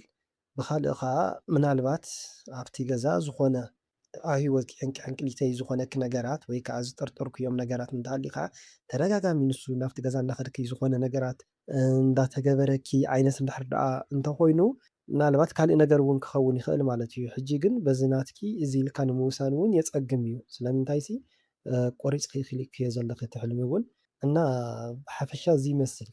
ብተደጋጋሚስ ብሕልሚ ዝረኣኽዎስ ኣብ ገዛ ከለኹስ ሰባት ነይሮምሲ ብዙሓት ኣሕዛብ ኣትዮምና ሰንቢድና ተንሲኢና ንሃርሞም ኔርና ገሊኦም ይወፁ ነይሮም። ኣነ ጥዑይ መህረሚ ከምጽእ ኢለ ይወፅእ እሞ ተመሊሰ እታ ንጓለይ ጸጋማይን ኢዳን እግራንሲ ተበሊዓስ ሰብ ሓቂፍዋስ ጸኒሓትኒ ሰንቢደ ነቶም ዝተረፉ ሽዑ ሃሪሞምና ኣውፂኢናዮም። ካልኣይ ግዜ ከኣስ ኢዳ ተቖሪፃ ስርየያ ገበል ኣዝዩ ገዚፍ ተጸጊሙ ጸቢብዎ ብሓይሊ ኣትዩ ናብቲ ካሊእ ክፍሊስ ሓሊፉ። እቶም መናፍስቲ እዮም ዝመፁ ዘለዉ ማለት እዩ። ስለዚ ምናልባት ብመተት መልክዕ ድዩ ብድግምቲ መልክዕ ድዩ ክኸውን ይኽእል ማለት እዩ እሞ ብሓፈሻ ድግምቲ እዩ ዝመፀኩም ዘሎ ወይ ከዓ ርኩሳን መናፍስቲ እዮም ናብ ሂወትኩም ዝኣትዉ ዘለዉ ናብ ስድራ ቤትኪ ዝኣትዉ ዘለዉ ማለት እዩ። ስለዚ ንዖኣትዮም ከዓ ነታ ጓልኪ ይረኽብዋ ከም ዘለዉ ምናልባት እታ ጓልኪ ኣብ እምነታ ስለ ዘይጸንዓት ድዩ መንፈሳዊት ሰብ ስለ ዘይኮነት ድዩ በዝታት ብሓፈሻ ንዓዓ ይፈታተንዋ ከም ዘለዉ ይፍትንዋ ከም ዘለዉ እዩ ነታ ጓልኪ ማለት እዩ ዝቆርፅዋ ዘለዉ ጽቡቕ ኣይኮነን። እቲ ገበል ኣዝዩ ገዚፍ ተጸጊሙ ጸቢብዎ ብሓይሊ ኣትዩ ትብልዮ ዘለኺ ከዓ ናይ ዛር መንፈስ እዩ። ምናልባት እውን ካሊእ ዓይነት ርኩስ መንፈስ ኢና ንሓዞ ብሓፈሻ ማለት እዩ። ስለዚ ናብቲ ገዛኹም ይሓልፍ ከም ዘሎ ወይም ይኣትወኩም ከም ዘሎ ናብ ሂወትኩም ናብቲ ስድራ ቤትኩም ይኣቱ ከም ዘሎ ማለት እዩ። ግን ሱቕ ኢሉ ዘና ኢሉ ወይም ምንም ከይጸገሞ ዘይኮነ ዝኣቱ ዘሎሲ ብፀወረት ተሓፂርኩም ስለ ዘለኹም እዩ ጸቢብዎ ትብልዮ ዘለኺ ከቢድዎ ይኣቱ ከም ዘሎ እዩ እሞ ስለዚ ብዝበለፀ ክትጥንክሩ ብዝበለፀ ክትብርትዑ ከም ዘለኩም መንፈሳዊ ሂወትኩም ከምኡ ከዓ ብተደጋጋሚ ቅዱስ ቁርባን ክትቅበሉ ከም ዘለኩም እዩ ማለት እዩ። እንተኽኢልክ ከዓ ነታ ጓልኪ እውን ብተደጋጋሚ ቅዱስ ቁርባን ክተቐብል እያ ከም ዘለኪ እዩ። ኣነ ኣብ ስደት እየ በዓልቲ ሓዳር ነይረ ሕጂ ግንሲ ተፈላለዩና ኢና ኣነ ኣብ ስደት ኣለኹ ንሱ ኣብ ዓዲ ኣሎ ኩሉ ግዜስ ናብ ሕልመይስ ይመላለስ ኣብ ገዳም ላሊበላ እዩ ይመስለኒሲ በይነይ ከም ዝመፀስ ኣይረኣኽዎን በበይ ከም ዝመፀስ ኣይረኣኽዎን ግን ኣብ ጎነይሲ ይሪኦ እሞ ንኽድ ገዛና ይብሎ እሞ መኽፈልቲ ንብላዕ ንቐደም ይብለኒ እሞ ምስ በላዕናስ ብር ኣቢለ ኣነ ግንስ ናብኡ ክምለስ ብጭራሽ ክምለስ ኣይደልን ካብኡ ከዓስ ምስ ሓንቲ ቤተሰብ ኮይኑስ ምድጃ ብረድስትስ ኣበያሉ ይብለኒ እሞ ኣነ እኮ ምንም ኣቕሓስ ኣይወሰድኩልካን ኣብቲ ገዛ ክራይስ ገዲፈልካ እየ ኢለስ ይኹሪ ኣነ ካብኡስ በቃ ግደፍዮ ኣይትኾሪ ናብ ሰላምና ንመለስ ኢሉስ ኣብ ገንበር ገፀይ ከንፈረይ ሓቂፉስ ኣብ ክሳደይ ይስዕመኒ እሞ ወዲና ጓል ግን ወሊድና ኢና እና እቲ ወድና ከምዚ ናብ ንእሽተይ ተመሊሱ ይመስለኒ ኣይትስዓማ ኢሉስ ይበክ እሞ ኣነ ከዓስ ወደይ ኣይትብከየለይ ክላርሓቕ ኢለስ ኣይተብከየለይ ክላርሓቕ ኢለስ ጥንቅልዒት ደቂሰስ ንወደይ ኣብ ከብደይ ሓቂፈስ የደቅስዎ። እቲ በዓል ገዛኺ ነበር ክምለስ ከም ዝደሊ ወይም ተሓዳርኩም ክምልሶ ይሓስብ ከም ዘሎ እዩ። ስለዚ እቲ ውሳነ ክኸውን ዘለዎ ናትኩም እዩ ወይም ናትኪ እዩ ማለት እዩ። ምናልባት ነቲ ሕልሚ ትርእዮ ዘለኺ ሓደ ዝኾነ በሰላ ገዲፍልኪ ስለ ዝነበረ ማለት ብሓንሳብ እንከለኹም ዝኾነ ከቢድ ቃላት ይዛረበክ ስለ ዝነበረ ወይ ከዓ ብሓፈሻ ጽቡቕ ስለ ዘይኮነልኪ እዩ። ስለዚ በዚ ምክንያት ተሓልምዮ ኣለኺ ክኸውን ይኽእል ማለት እዩ። ወይ እውን ብሓሳብኪ ስለ ዝመላለሰኪ ክኸውን ይኽእል ማለት እዩ እቲ ተሓልምዮ ዘለኺ ወይ እውን ንሱ ይሓተኪ ከም ዘሎ በጃ ክንመለስ እናበለ ይሓተኪ ከም ዘሎ ወይ ከዓ ከምኡ ሓሲቡ ከም ዘሎ ብሓሳብ ዋላ ንዓኺ ኣይንገርኪ ግን ብሓሳብ ከምኡ ሓሲቡ ከም ዘሎ ወይ እውን ኣብ ሕልንኡ ወትሩኡሲ ኩሉ ሻብ ከም ዝሓስበኪ እዩ።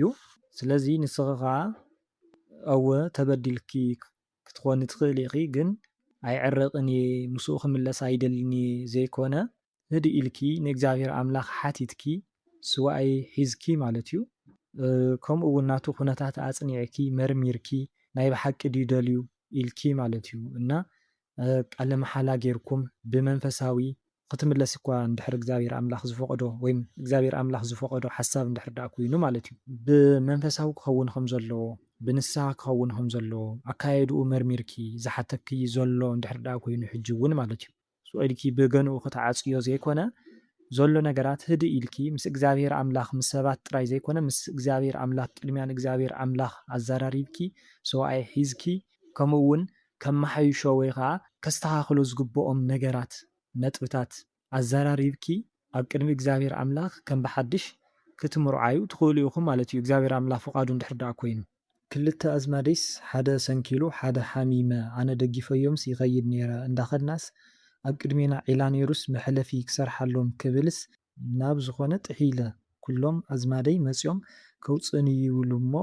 ኣይኮነሎምን ይፍትን እሞ በዕለይ ይወፅእ እቶም ክልተ ኣዝማድኪ ደጊፍክዮም ዘለኺ ተሰናኺሎም ዘለዉ ትብልዮም ዘለኺ ወይም ሓሚሞም ዘለዉ ትብልዮም ዘለኺ ናይ ነፍሲ ሕማም እዩ ማለት ሓጢኣት እዩ ወይም ኣብ ሓጢኣት ወዲቖም እቲ መንፈሳዊ ነገራት ጠፊእዎም ነብሶም ክትሸኪምክያ ዘለኽ ማለት እዩ ስለዚ ብነፍሲ ክትድግፍ እዮም ዘለኺ እቲ መሕለፊ ክሰርሓሎም ትብልዮ ዘለኺ ከዓ ካብቲ ዓለማዊ መውፂ መንገዲ ኢኺ ትሰርሐሎም ዘለኽ ማለት እዩ ናይ እግዚኣብሔር መንገዲ ተርእዮም ከም ዘለኺ ሽዑ ንስኺ ክሰርሐሎም ኢልኪ ትወድቂ ዘለኺ ከዓ ምናልባት እንታይ ክኸውን ይኽእል ሓደ ኣይበርታዕኽን ዘለኺ ስለዚ ሓይሊ ንኽበኪ ንቤተሰብኪ ንኽተውፂ እቶም ሰባት ምናልባት ምዉታት እንድሕር ደኣ ኮይኖም ማለት ብሂወት እንድሕር ደኣ ዘየለዉ ማለት እዩ ካብቲ ፈተና ካብ ሲኦል ንኽተውፂ ክትብርትዕ ከም ዘለኪ ዋላ እውን ኣብዚ ዓለማዊ እናነበሩ ብስጋ ብነፍሲ ምዉታት እንድሕር ደኣ ኮይኖም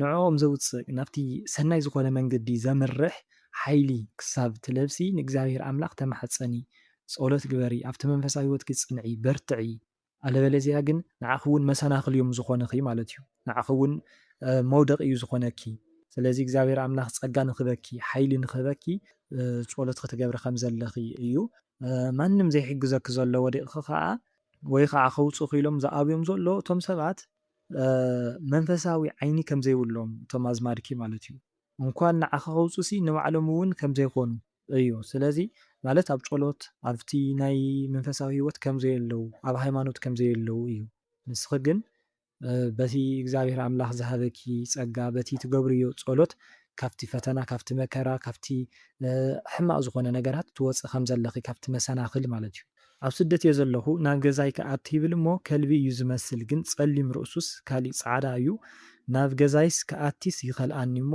ክልተ መንእሰይ መፂኦምስ ይቐትልዎ እሞ ይኣቲ ኣነ ከዓ እዚ ሓደ ከልቢ ናይ ዛር መንፈስ እዩ ዝግበር ዝነበረ ማለት እዩ ማለት ብወለዲ ብፍላጥ ዲ ብዘይፍላጥ ዝግበር ዝነበረ ናይ ዛር መንፈስ እዩ ንሱ እዩ ዝፋታተነኪ ዘሎ ናበይ ሓደ ናብ ሓዳር ንኸይትገብሪ ሓዳርኺ ዝዓግተልኪ ናብራ ከይትገብሪ ናብራኺ ዝዓግተልኪ ዝነበረ ማለት እዩ ብኻልእ ናብ ቤት ኣምላኽ ንኸይትቐርቢ መንፈሳዊ ሰብ ንኸይትኾኒ ዝፋታተነኪ ዝነበረ ርኩስ መንፈስ ማለት እዩ ብኻልእ ስለዚ ነዚ ርኩስ መንፈስ እዚ እዮም ዘወግድልኪ ዘለዉ መን እዮም ዘወግድልኪ ዘለዉ ሚካኤልን ቅዱስ ገብርኤልን ማለት እዩ ኣነስ ብሕልመይስ ኣድጊ ክጽዕኖ ይከራኸሮ እሞ ይኣብየኒ ኣብ ልዕል ዝበለ ናይ ክሽኔ ጣውላ እየ ነይረ ናብ ዝባን ጣውላ ድይብ ምድያብ ይኣብየኒ ድዩ ምፅዓኒ እውን ማለት እዩ ካብኡ ናብ ላዕሊ ክሳዱ ደይበስ ይረግጾ እሞ ብሓደ ንጸድፍ ካብዚ ጣውላ ኣብ ታሕቲ ማይ ነይሩሲ ንእሽተይስ ይድፋእ እሞ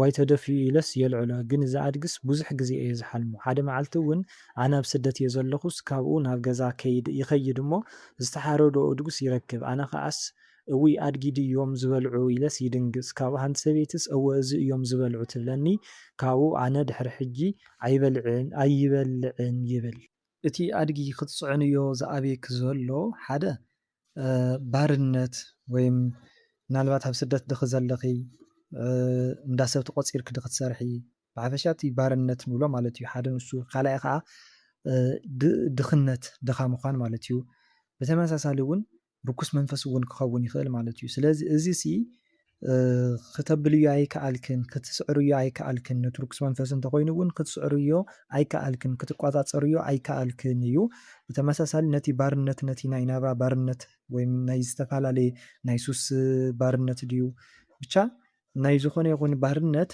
ንዕኡ እውን ክትስዕርዮ ኣይከኣልክን ዓወት ክትገብሪ ኣይከኣልክን እዩ ብኻሊእ ብተመሳሳሊ ድኽነት እዩ ማለት ናብራ ክትስዕሪ ወይም ዓወት ክትገብሪ ኣብ ልዕሊ ናብራ ኣይከኣልክን እውን ክኸውን ይኽእል ማለት እዩ እቲ ተሓሪዱ እንዳበልዑ ትርእዮም ዘለኺ ሓደ ዝከኣለኪ እንድሕር ደኣ ኮይኑ ምናልባት ኣብ ስደት ወይ ኣብ ካሊእ ነገራት እንድሕር ደኣ ሃሊኺ እቲ ዝሕረድ ስጋ ክትበልዒ ከም ዘይብልኪ ማለት እዩ።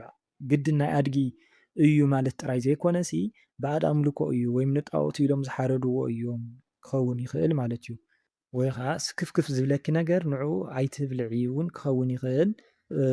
እትጠራጠርዮ ነገራት እንተሃልዩ ማለት እዩ እቲ ሂወትኪ ከመይ ምዃኑ ስለ ዘይንፈልጦ ሓደ እዚ እዩ። ካልኣይ ከዓ ኣብ ማእኸል ወይ ኣብ ዙርያ ኣህዛብ ኢኺ ዘለኺ ዋላ እውን ሃይማኖት ክሪ እንተኣሰሩ ማዕተብ እንተኣሰሩ ኣብ መንጎ ክርስትና ዋላ እንተሃለኺ ማለት እዩ ግን ብግብሮም ኣህዛብ ኮይኖም እዮም ኣብ ማእኸሎም ኢኺ ንስኸውን ዘለኺ ኣብ ዙርያ ንሶም ኢኺ ዘለኺ ሃይማኖቶም ኣብ ዘየኽብሩ ወይ ከዓ ሃይማኖት ኣብ ዘይብሎም ሰባት ዙርያ ኢኺ ዘለኺ እና ተጠንቀቂ ንስኻ ከዓ ከይትሰናኸሊ ምስኦም ከይትኾኒ ተፈለይ ከምቲ ንኣብርሃም ተፈሊኻ ውፃእ ዝበሎ እግዚኣብሔር ኣምላኽ ማለት እዩ።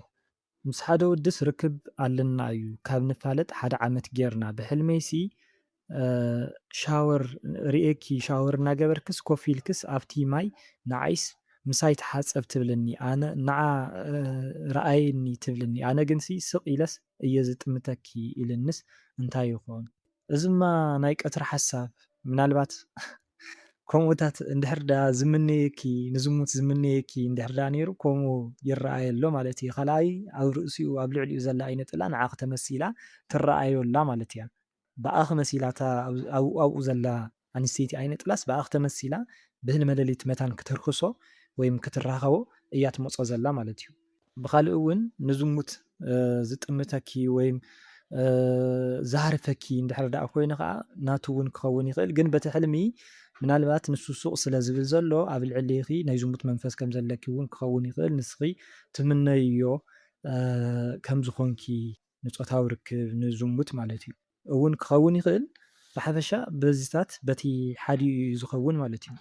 ዝሞተ ሰብኣይ ኣሎሲ ድዩ ብሕልመይስ ፀማም ኮይኑሲ መፂዩስ ብኢዱሲ ተለዓሊ ይብለኒ ኣነ ግንስ ደቂሰ እየ ነይረ ማለት እዩ እምቢ የትሲ እዩ ብሎ ኣነ ከዓሲ ደቁ ግንስ ይርእይዎ እሞ ግን ኣይዛረቦምን ንዓይ ብቻስ ተንስኢ ዝብለኒ ይብለኒ ድዩ ክትምልሰለይ ብትሕትና ይሓትት እና ብዙሕ ግልፂ ኣይኮነን ብሓፂሩ ግን ምናልባት ተንስኢ ኢሉ ከወስደኪ እንድሕር ደኣ ሓሲቡ እንተነይሩ እዚ እንኳዕ ተንሲእኺ ዘይከድኪ ፅቡቕ እዩ ምክንያቱ መልኣከ ሞት እዩ ናብ ሞት እዩ ዝፅውዐኪ ነይሩ ማለት እዩ ወይም ናብ ሞት እዩ ክወስደኪ ኢሉ ነይሩ እንኳዕ እውን ዘይከድኪ ምንም ማለት ኣይኮነን ማለት እዩ ብሓፂሩ።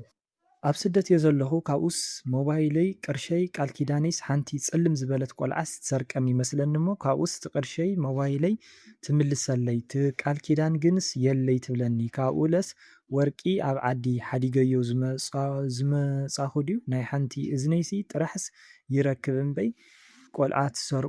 እምበይስ ቆልዓስ ትሰርቆ እታ ቆልዓ ግንስ ኣይፈልጣይ። እዚ ርክስቲ መንፈስ ናይ ዓይነ ጥላ ክትኸውን ትኽእል ራሄሎ ወይ ከዓ ኣንስተይቲ ርክስቲ መንፈስ እያ። ካብ ሰብ እውን ብቕንኢ ካብ መሓዛ ድዩ ካብ ካሊእ ዝተለኣኸት እውን ክትኸውን ትኽእል እዚ በዘየገድስ ብሓፈሻ ርክስቲ መንፈስ እያ። እቲ ናብራኺ ውልድኪ እቲ በረኸትኪ እቲ እንጀራኺ ኩሉ እቲ ሓዳርኪ እዚኣ ተፍርሰልኪ ዘላ ትሰልበኪ ዘላ ትወስደልኪ ዘላ ማለት እዩ።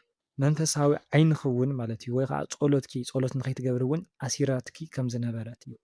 ሕጂ ግን በቲ ስራሕ በቲ እንጀራ ተኸፊትልኪ ከም ዘሎ እቲ ጸሎት ቁሩብ ትገብሪ ከም ዘለኺ ወይ ከዓ በርቲዕ ከም ዘለኺ እውን ክኸውን ይኽእል ብቻ ናይ መንፈሳዊ ዓይንኺ እናበረሃልኪ እናነቓሕኪ ክትመፅእ ከም ዘለኺ እዩ።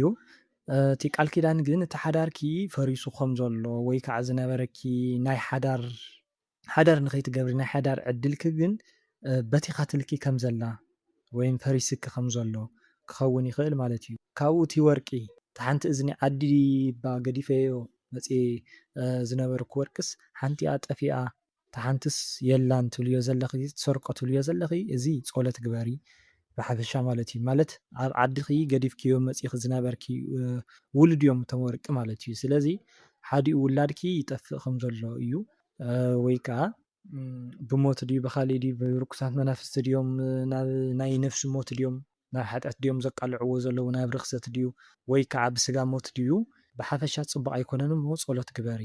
ብካልእ እቲ ወርቂ ንጽህና ሃፍቲ እዩ።